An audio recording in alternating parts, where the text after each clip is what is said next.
David, thank you so much for being here. It's been, I think, a pretty busy week for you, just coming off of a $38 million Series B announcement. So thanks for taking the time and doing this buyers and builders interview with us. Absolutely. I am excited to be here, and you are very correct. It's been a super hectic week, but always happy to find time. Awesome.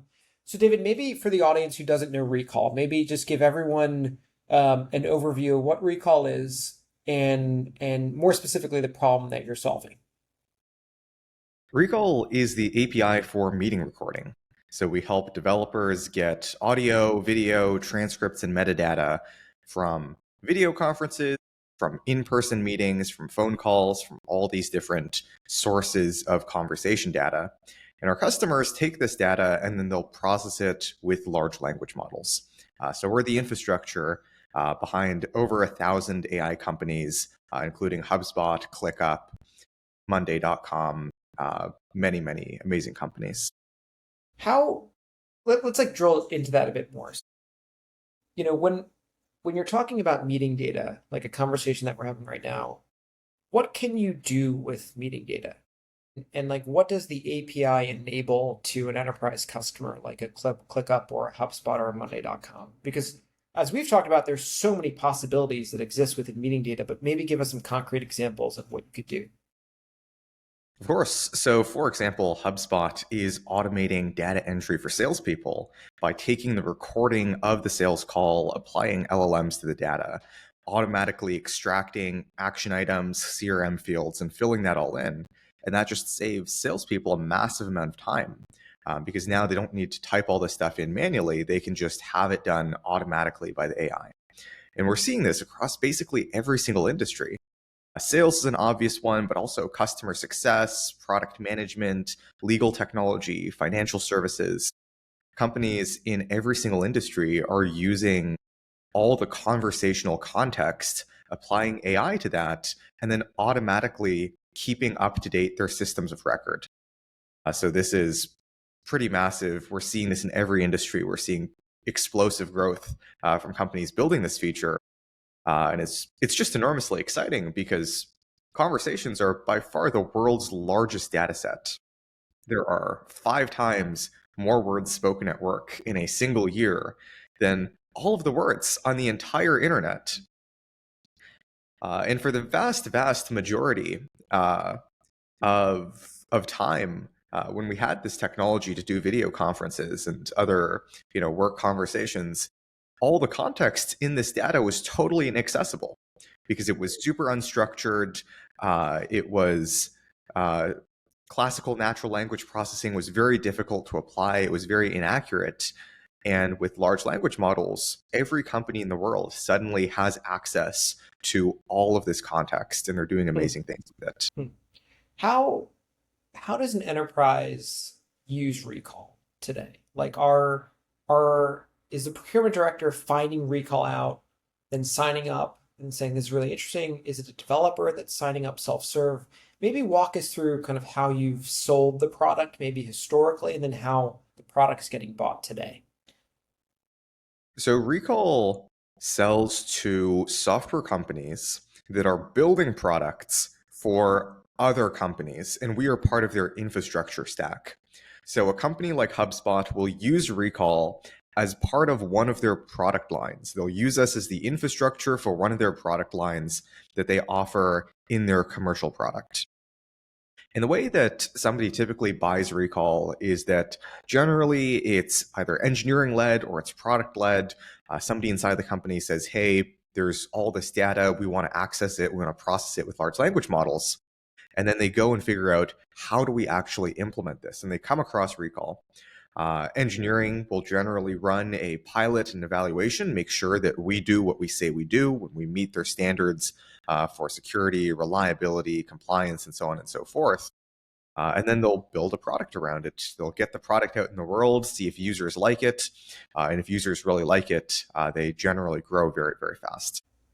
How did you end up deciding, and more so, I think when the engineers are trying to figure out like what they can do with this internal data, when you were starting Recall, what were Hmm. some of the early kind of leading indicators that that you felt there was something here, that there was market pull, that engineers more specifically said there's internal data that's happening, and you said there needs to be a product built, built for this customer. Before working on Recall, I actually built one of these AI call recording tools way back in 2020, so pre-large language models. And I built this product, and I was the one responsible for the infrastructure and scaling it and making sure the uptime was high. And we deployed this product to thousands of users. And we ran it for 3 years, and we processed millions of hours of video. And over that time, we saw two things. The first thing we saw was that running this infrastructure was just enormously difficult. We spent 80% of all of our engineering time just on the infrastructure. It was crazy. And the infrastructure was painful to run because when we got it right, when we invested a lot into it, our customers wouldn't notice because the product would just work. But when we didn't invest enough into it, when the infrastructure didn't work, our customers got really mad. And this call recording tool, the infrastructure wasn't our core business. It was just an enabler of the actual value we wanted to deliver. So through that journey, we learned this infrastructure is really hard. And we got really good at building and operating and scaling this infrastructure. And the other thing we saw was in 2022, large language models got super good. I remember when ChatGPT first came out, it could barely string together a coherent sentence. And in 2022, 2023, you could start talking to it like a human. And we saw these startups, because we were very deep in this conversation intelligence space, we saw these startups building products that 18 months ago would have been science fiction. There was these two-person startups operating out of someone's garage, building a product that 18 months ago would have been beyond the frontier of AI research. And we're like, holy shit. Okay, this is really cool. There's all of this amazing activity happening in the conversation data and intelligence space driven by LLMs. We've got this infrastructure that's really high quality, that's really stable, it's battle tested through 3 years of production usage. Let's sell this infrastructure as an API to these developers and help them avoid this problem and focus all their energy on the AI parts of the product where they can actually win. And we did that.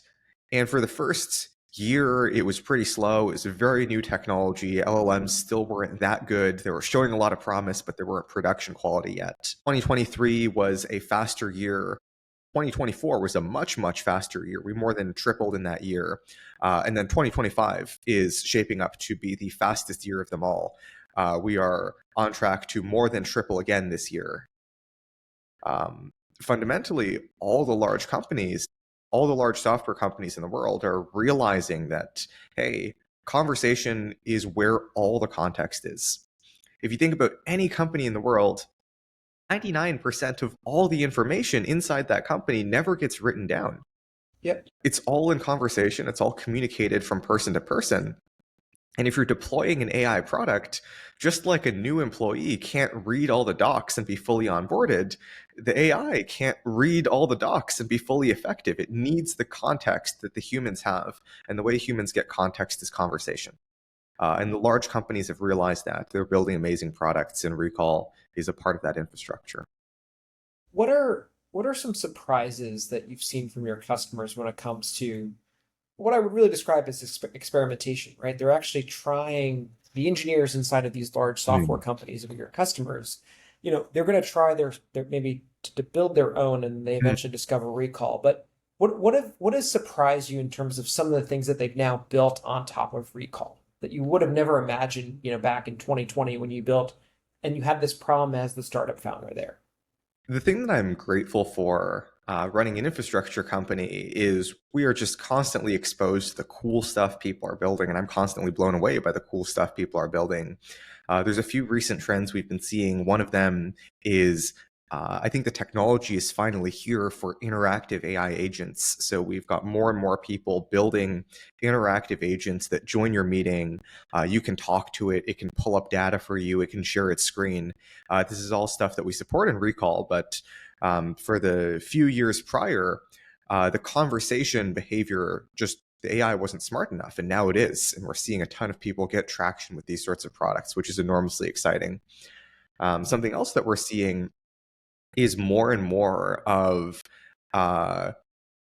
just recording every conversation, not just video conferences, but you see with tools like Granola that just live on your desktop, people are recording not just video conferences, but in-person meetings, their own personal thoughts and notes, just feeding the AI with all the context it can possibly have. And we actually recently released our desktop recording SDK, which lets you build this desktop ambient recording into any app. We've been seeing a lot of traction for that as well. So it's just exciting the variety of products our customers are building, and seeing that creativity inspires us to build new products and help people get new things out into the market. We sort of get to see the direction the market is heading, and we help people reach that direction. So slightly kind of different subject, David. How did you how do you price the product? Number one. And number two is, you know, almost every conversation we've had thus far, kind of in these series, all founders have said we've now shifted from a seat-based model to some form of a hybrid. It's either going to be seat plus usage, or frankly, a lot of founders have said we've now shifted to consumption and usage. So I'm curious for your take on why that's the case and why we're seeing more of that today in the early stage environment, and then also kind of what you've seen in your business on how you price as well. So we price on a usage basis, and for us as an infrastructure company, that's very natural. There's two sides to this. The first side is that as an infrastructure company, you have a much, much greater variance in the size of your customers.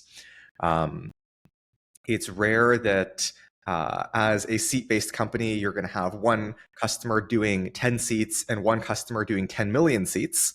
But when you're an infrastructure company, you'll have one customer recording 10 hours and then one customer recording 10 million hours. And this is just because the largest apps and the largest products are much, much bigger than the average or the median.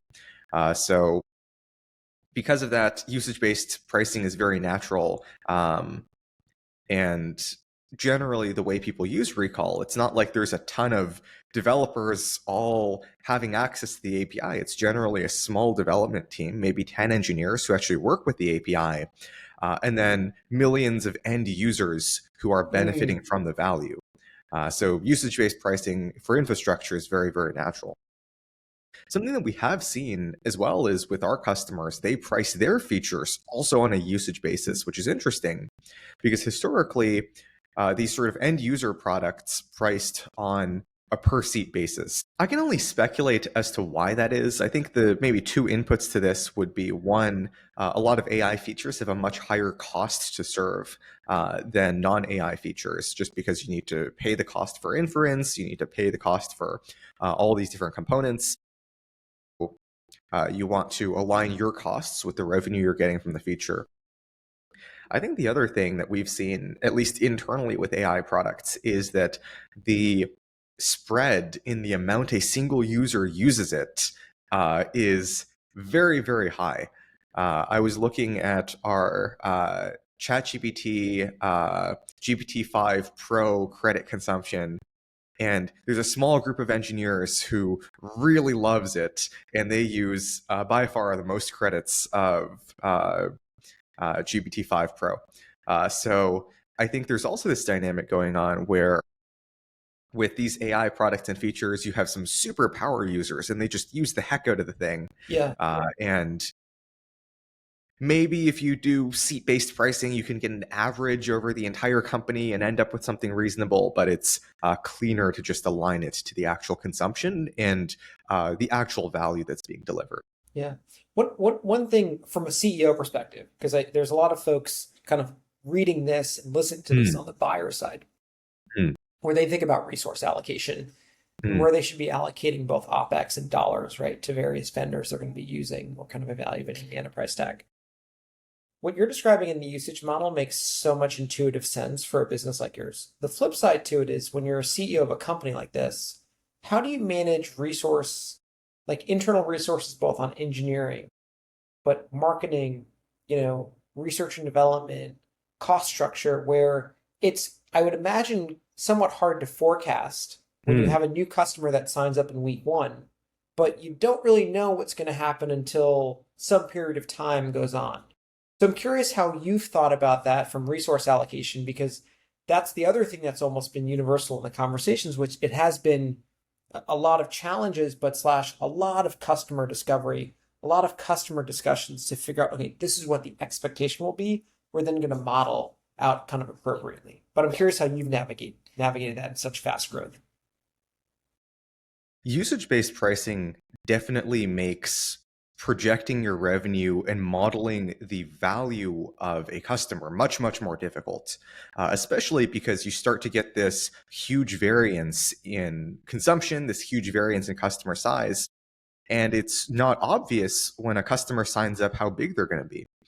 Um, when you have a enterprise sign up and they're 100,000 person company, you can sort of assume that in a seat-based model, they'll buy 100,000 seats if all their employees use your product. And you can also assume that the number of employees in that company is going to it's going to be relatively stable in the sense that it's unlikely to go from 100,000 to 10 million in the course of a year. But when a large 100,000 person enterprise comes in to buy a usage based product, they might start very, very small. And the upper bound to the size of their deployment, there is just a huge, huge upper bound because it's all of their customers using it to the max. It becomes harder to forecast where you land, but your contracts can grow much, much more. You have a much higher upside to the contracts that you sign. The way that we've tackled this internally is just trying to be very rigorous and very data driven in terms of how we look at customers, their rate of growth, their stage. Like you'll have customers go through various stages in the journey. They'll try out the product, they'll integrate it internally, they'll do some testing, and they'll deploy to production, and then they'll grow from there if they've built a great product, or they might not grow if their product still needs some work. So just being very rigorous in terms of looking at each customer and trying to classify them. Where are they in the journey, and where we expect them to be in 12 months? And inherently, the error bars are really wide around this. But I also think, in general, with the speed technology is moving nowadays, with the speed changes are coming out, um, the error bars around everything are very wide. 18 months ago, if you look at the state of large language models, if you look at the state of what was on the cutting edge, I think it would be very, very hard to predict where we would be today. So I think the error bars around everything have widened. Usage-based makes projection and forecasting a little bit harder, but I think there's just whenever there's a lot of change, whenever there's a lot of advancement, there's some fundamental uncertainty to navigate. Yeah. Let's drill into that a bit more as we look to wrap up, David. But I'd love to learn how, you have some engineers that are using GPT-5 Pro a lot, but you have others that are using kind of different LLMs, different AI models, which kind of speaks to the level of experimentation that you have inside the company and the culture that you've built. So maybe walk us through what you view as kind of core experimentation inside of Recall. And then number two is, how do employees go out and experiment, and what they're doing maybe for a feature or a product or a customer discovery call, they share that experimentation back inside the org. Because Mm, I think one thing that's kind of apparent on the buyer side is you need a champion, mm. someone at the enterprise level who's really pushing the boundaries of kind of getting to know founders like yourself and understanding kind of where these tools can go. But it's also really important to experiment at the front lines, and it comes back to the enterprise. So I'd love to hear how fast growing startups like yourself just go about doing this. So we have engineers and non-engineers as well, just trying out a variety of things. People try out different models, people try out different products, people try out different companies. Um, our internal stance to this is, well, you should try things out. You're working at an AI company and serving companies on the frontier of what can possibly be built. And we want to experience these products and want to see what is possible nowadays, because every single week that changes. We actually also dog food our API quite a bit internally. So we build these little internal products and internal experiments because not only do we want to understand our buyer, we actually want to understand the end user. Because as an infrastructure company, the only way we succeed is if our customers build something so massively valuable for the end user Hmm. that they just love it and they use a ton of it. So we also need to understand, what does the end user want? What does our buyer want, who's the developer? And then we can build something that serves both those needs all the way down to where the value is delivered. So we build a lot of internal tooling and we play around with the stuff that we offer. And at the end of the day, that's actually been super effective because not only are you hearing what's working and what's not working, but you're also experiencing it for yourself. And I think that level of deep understanding you can only get when you use the thing yourself, when you try to put it into production in your own workflow. Then you really know where the good parts are and where the bad parts are. That's great advice. I think it applies to everything, inside the enterprise. David, thank you so much for spending the time today. This has been super insightful. For folks who want to learn more about Recall or get in touch with you, what's the best contact details? So you can email me at david@recall.ai. You can visit our website at recall.ai. And if you're interested in anything we do or just want to chat, we would be very happy to help you and connect. Awesome. Thanks so much, David. This has been great. Thank you.